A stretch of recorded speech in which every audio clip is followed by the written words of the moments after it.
Good evening, ladies and gentlemen. Welcome to the 7th Christian Media Summit 2025, a summit where we hope you will understand the graveness of the events of the past 2 years and also come to understand the beauty of the people and incredible resilience that they have shown. This year, we are dealing with some very challenging issues as people and as professionals. We know too that as journalists, we are often thrown into events which are difficult to comprehend and difficult to absorb. And this is also a challenge the entire community and country has had to get used to a terrible new reality, and it has marked us in a way which we would never have imagined prior to October 7th. In the past 2 years, I have been to too many funerals. Young people who went to dance, families torn apart, and then the funerals of brave, beautiful people, men and women, who left their homes and children without a second thought. On the terrible day and the 2 years that have followed in order to defend our country, they knew that our values, our freedom, and our very future were in danger. And still, at many of these funerals, I heard the same words. They were the salt on the earth, melach haaretz. It's a phrase we use often in Israel, but not everyone remembers where it comes from or what it truly means. The expression salt on the earth comes from the Sermon on the Mount in the book of Matthew 5:13. Jesus said, "You are the salt of the earth." But if the salt loses its saltness, how can it be made salty again? So in ancient times, salt was precious. It prevented food. It protected life from Dexy. So when Jesus said, "You are the salt of the earth," he was calling on people to preserve what is good, to keep faith and morality alive in a world that often forgets both.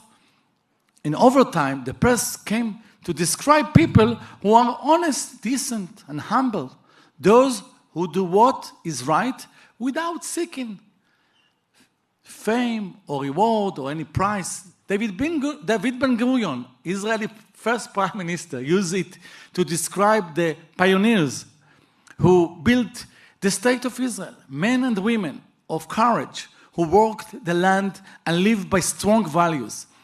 And here lies something truly beautiful, because this expression, melach haaretz, born in Christian scripture, became part of modern Hebrew.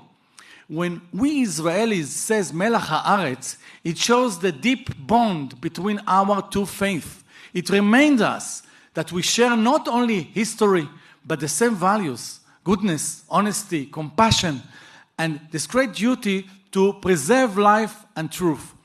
So this third language is proof of our common moral foundation, Christian and Jews, and what is exactly why those we wish to destroy our society attack both of us. Because we stand for the same things: life, truth, and light over darkness. We see these values every day in Israel.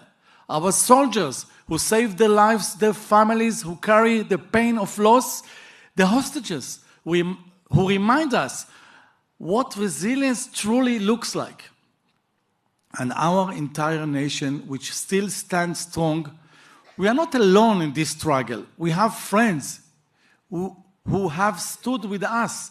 President Trump, Mr. Witkoff, and others who offered support when it was most needed.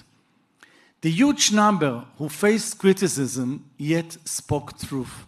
Each one of them helped preserve our strength, our values, our freedom, our hope.